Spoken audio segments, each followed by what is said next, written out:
Bonjour à tous. Alors, je fais cette vidéo pour faire la suite de l'autre vidéo. Donc déjà, il y a beaucoup de gens, vous n'avez pas compris, vous avez rien capté en fait. Vous avez cru que je faisais ça contre Ahmed ou pour l'enfoncer ou pour, je sais pas, faire du buzz ou quoi. Alors, j'atteste devant Dieu, d'accord, que c'était pas contre lui, que le seul et unique but de cette vidéo, c'était pour vous montrer où amène la désunion, quand on n'est pas unis, quand on est divisé entre nous, voilà où ça amène. Et moi, je pense que vous êtes tous en dessous de moi par rapport au niveau d'aide que j'ai apporté à Ahmed. Je pense pas que vous lui envoyez autant d'infos, que vous priez pour lui. Je pense pas que vous faites tout ce que toute l'aide que je lui ai donnée, je pense pas que vous la faites. Donc tous ceux qui, les aurores, les machins et tout, arrêtez d'être dans le jugement si vous connaissez rien arrêtez de juger en disant tout. Il y a plein de gens, ils ont pas compris en fait. Je sais pas, l'être humain, il comprend rien en fait. Et le but de cette vidéo, c'était pour montrer que la désunion, ça mène à l'esclavage. Ça mène à se faire soumettre par Pharaon. C'est-à-dire, en principe, un croyant n'est pas soumis à Pharaon. Mais si on est désunis, on sera soumis à Pharaon. Tu peux pas d'un côté faire le péché d'Iblis, dire ah non, lui est de terre et d'argile, je m'associe pas avec lui, alors qu'on a on a tous le souffle divin, et en même temps penser que Dieu va t'aider alors que tu craches sur sa création. Donc et tu craches sur les croyants et les enfants d'Israël, d'accord?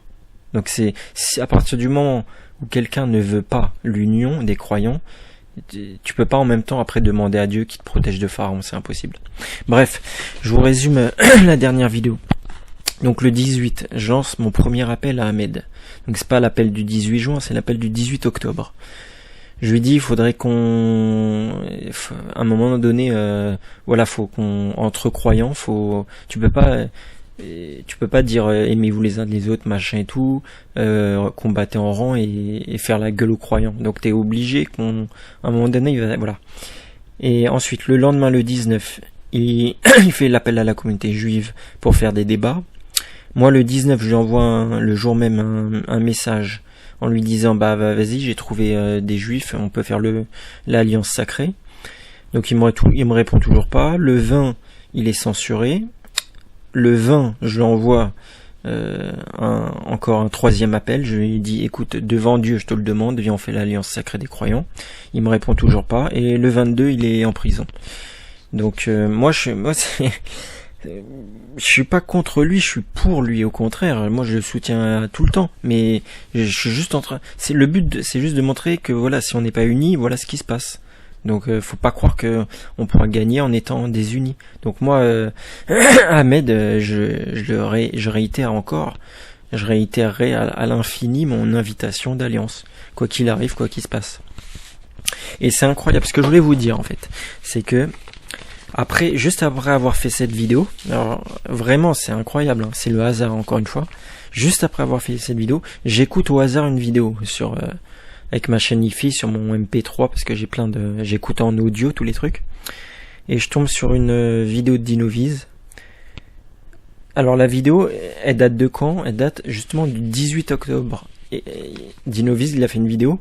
Je l'écoute au hasard et je me rends compte après que il l'a posté le 18 octobre, exactement quand j'ai fait mon premier appel à Ahmed. Dans cette vidéo, qu'est-ce qu'il explique? Il parle du livre de Daniel. Ensuite, il explique que dans le livre de Daniel, Nabuchodonosor, il avait construire une statue, il avait demandé à tous les peuples de la terre de se prosterner, donc de tomber dans l'idolâtrie. Bien sûr, faut voir l'image, le symbole, l'allégorie du truc. Nabuchodonosor, dictateur mondial, il construit une statue, il demande à toute la planète de se prosterner et de faire de l'idolâtrie. Tout le monde accepte, sauf 3 Bnei Israël, sauf 3 Bani Israël, sauf 3 enfants d'Israël.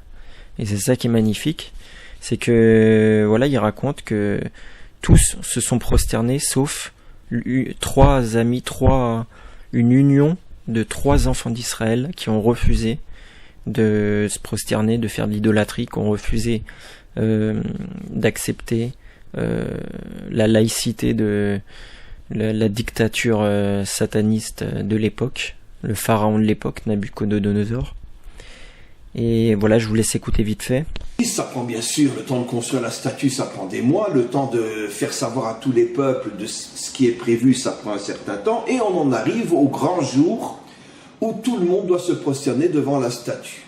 Évidemment, Nabuchodonosor lui-même ne peut pas voir si tout le monde va se prosterner ou non, et tout est mis en place, la musique commence, les trompettes, le tambour, les instruments de musique, et tout le monde se prosterne. En tous les cas, Nabuchodonosor voit que tout le monde se prosterne.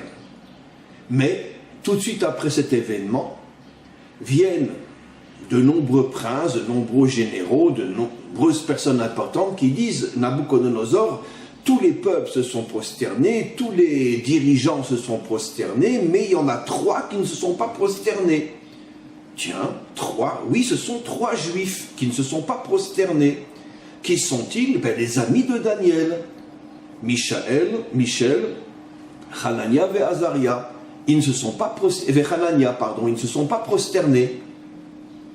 Comment? Nabuchodonosor rentre dans une colère inimaginable. Pourtant, c'est quand même Daniel, un juif, qui lui avait dit que son empire ne durerait pas si longtemps que ça. En plus, n'oublions pas que ces 3 personnages qui ne se sont pas prosternés devant la statue avaient été nommés par Nabuchodonosor lui-même à des postes de responsabilité très très hauts dans l'État babylonien. Il leur avait même changé leur nom et leur avait donné des noms babyloniens. Et donc ils avaient un poste très très important, donc tout de suite Nabuchodonosor les reconnaît, il sait tout de suite de qui il s'agit, il rentre dans une colère inimaginable et il les fait immédiatement convoquer. Il leur dit, c'est vrai ce que j'ai entendu? Vous ne vous êtes pas prosternés devant la statue? Et ils répondent oui, nous ne nous sommes pas prosternés devant ta statue. Et donc voilà, et dans cette vidéo, vous savez, il explique le mal du siècle, c'est quoi? Enfin, le mal de l'humanité, le mal numéro 1 de l'humanité. Je vous laisse écouter. Il y a quelque chose ici d'absolument incroyable. Le maître, encore une fois, explique que la racine de tous les défauts et de toutes les chutes de l'homme et de l'humanité, c'est l'ego. Essayons de comprendre pourquoi. Plus l'ego est fort, plus la réussite est grande, et plus tu es en danger, c'est même pas en danger, c'est sûr que tu vas tomber dans... Donc voilà, il a fait cette vidéo, voilà, du livre de Daniel, sur l'alliance de 3 enfants d'Israël, le 18 octobre, exactement quand j'ai fait mon appel à Ahmed. Donc encore une fois, moi, je fais ma première vidéo, ensuite j'écoute au hasard une vidéo, et ça tombe sur ça, je l'écoute, je trouve ça bizarre, je regarde quand il a été posté, elle a été postée le 18, et je me dis, bon bah voilà, dans celui qui veut pas voir les signes, je sais pas, je fais 3 appels à Ahmed 3 fois et Dieu le frappe, et même voilà, c'est comme un frère ou un fils ou un père, ou c'est pas, je dis pas Dieu le frappe genre ah je suis content, c'est mon ennemi, non, c'est c'est comme si Dieu il frappait un frère à moi, mais voilà, et à un moment donné faut dire la vérité aussi. Je suis désolé, moi le hasard ça n'existe pas. Je dis à Ahmed, devant Dieu, je te propose l'alliance sacrée. Dans mon mail je dis devant Dieu, je prends Dieu à témoin, je te propose aujourd'hui l'alliance sacrée. Le jour même, bon bah comme d'hab, il garde la rancœur, il veut pas s'allier, il veut pas tuer son orgueil, tuer son ego. Et le lendemain, il est incarcéré. Pour moi, je sais pas, ça coule de source. Après, je regarde une vidéo au hasard, comme par hasard, postée le 18, où il parle de le livre de Daniel, les 3 amis de Daniel qui s'associent contre Pharaon. Enfin, je sais pas moi. Si vous croyez pas, si vous croyez que tout ça c'est un hasard, y a pas de souci. Ok, ça marche. En tout cas, voilà. Bah, moi, je sais pas.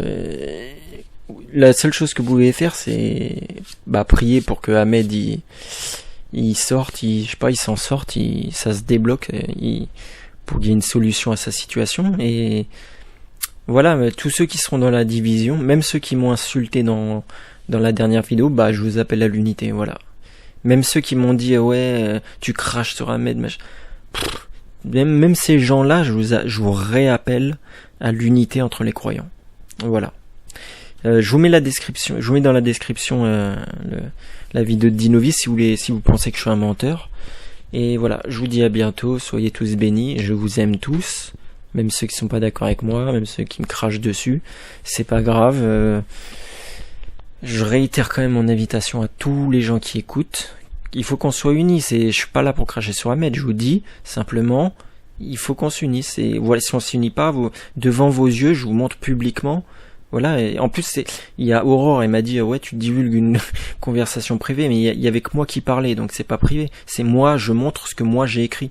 Donc réfléchis un petit peu Aurore au lieu de dire des conneries. Bon bref. Et voilà, faites une prière pour Ahmed pour qu'il puisse tout simplement que ça puisse aller pour lui quoi, tout simplement. Et prier pour que tous les croyants du monde puissent s'associer, puissent être dans la vérité, et que tout le monde on puisse être dans l'unité. Même avec les non-croyants, même avec les gens spirituels qui n'ont pas de livre, ou les gens qui sont dans la morale ou quoi, qu'il y ait l'unité. S'il n'y a pas d'unité, c'est mort. Diviser pour mieux régner, diabolos en grec ça veut dire diviser. Voilà, c'est tout. Bon voilà, merci, à bientôt.